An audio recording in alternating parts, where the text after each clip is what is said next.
things die, in the Wild West or whatever. I mean, I was around death a lot. We had a lot of pets when I was a kid, so a lot of our pets died. We had this feral cat we would feed, and I remember its back leg was broken. We couldn't afford to get to the vet, so my dad had to shoot it and kill it. And obviously my dad was a hunter, so I never liked that, but he would, kill animals a lot. So I was always, it was always around. Dead bodies on the side of the road, dead coyotes in my dad's backyard. I don't know, maybe that's why I use it so much in my artwork, because I'm so used to that. The idea of death never really seemed too phenomenal to me as a kid, so. Might be kind of hard to see because it's really reflective, but I don't know if that's a good angle, but does that work? Is that good?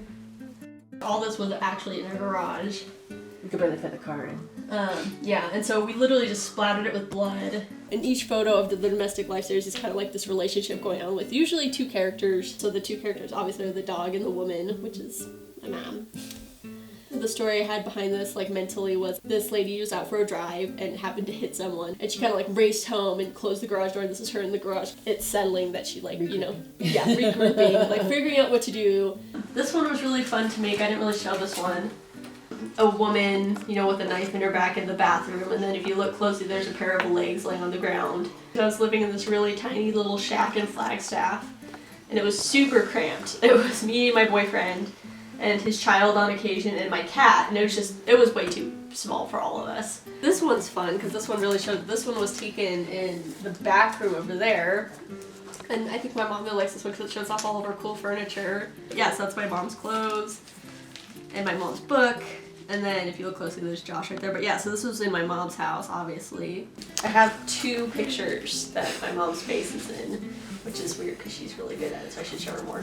Okay, this one's one of my favorites. The background in this is totally fake. I think this one was taken outside of Las Vegas or something. This car was on bricks in our front yard. So technically, technicality Photoshop wise, this one was probably the most difficult. Probably emotionally wise, this one was the most difficult. This was when my best friend passed away of cancer, and we were on vacation in California. Her name is Yarrow. Her name is Yarrow. We were just really close all through high school, and then as I was about to leave to Chicago to go to college, she got diagnosed with pancreatic cancer. It wasn't like a car accident, she was just boom, dead. It was this thing of witnessing this young human body destroy itself.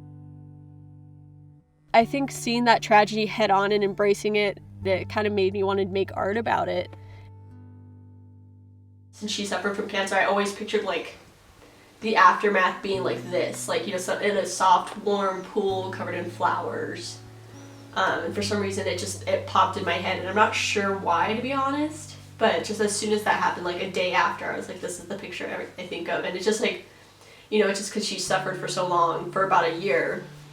And then she was finally able to feel, finally comfortable and at peace and stuff. And if you look really closely, there's this tiny little tear coming out of his eye and stuff. And I don't know, for some reason this one popped in my head. I'm not sure why exactly. But,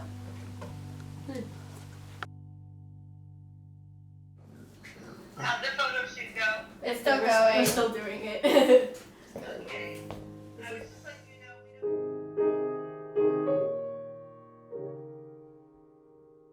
So inspiration for my piece, Ritual, I came across this artist named Artemisia Gentilensky and her piece Judith Slaying Holofernes, which shows a woman, Judith, and her maidservant cutting the head off of a man, Holofernes. It's a biblical story.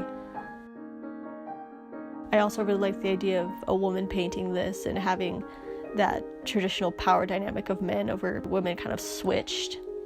And I really wanted to show that in a piece. The subject matter of two women and, a man being decapitated.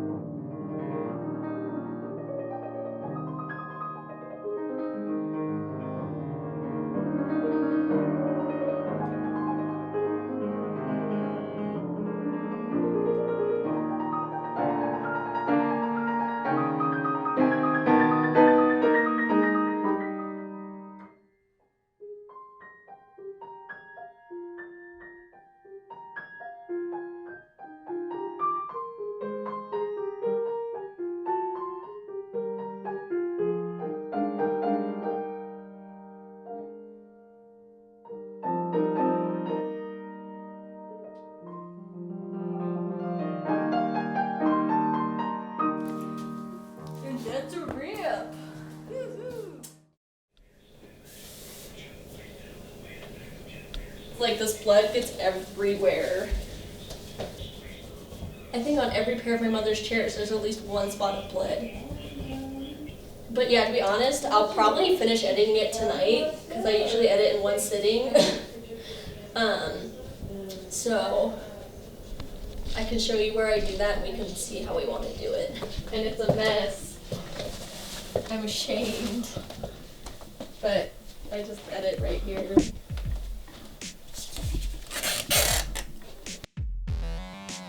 Every single piece of this photo, as well as all of my other photos actually, are purely intentional. Every dress, every shift, every drop of blood is usually on purpose. I try to make sure that I am in control of every aspect of these images. The wall art on the left side of the photograph, the couple, is my great-grandparents from over like 100 years ago, who were from Europe. The other image to the right of that one is another image of mine, actually, from about 5 years ago. Just to include that, you know, little nod to my past self. The book on the floor that you can see me reading has a photo from the Codex Gigas. It's also known as the Devil's Bible, and it said that a monk wrote the entire Bible in one night. It is estimated that the Bible's text alone would have taken around 20 years of nonstop writing, and that to complete it, he traded his soul to the devil. So that's kind of the elements in this piece that make it a cohesive whole, which I really think adds and makes you want to look deeper into every aspect.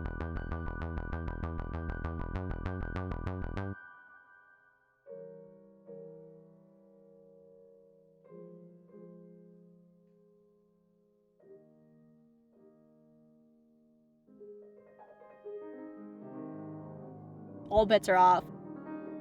Anyone can die at any point, and everyone knows that, but when it actually happens, it's real. I've come to realize that people try to cover it up. And that's why I think a lot of people like my art, because they can recognize those themes. So I think my disruption is just making it obvious to everyone else and making it more of a conversation than just talking to yourself about it.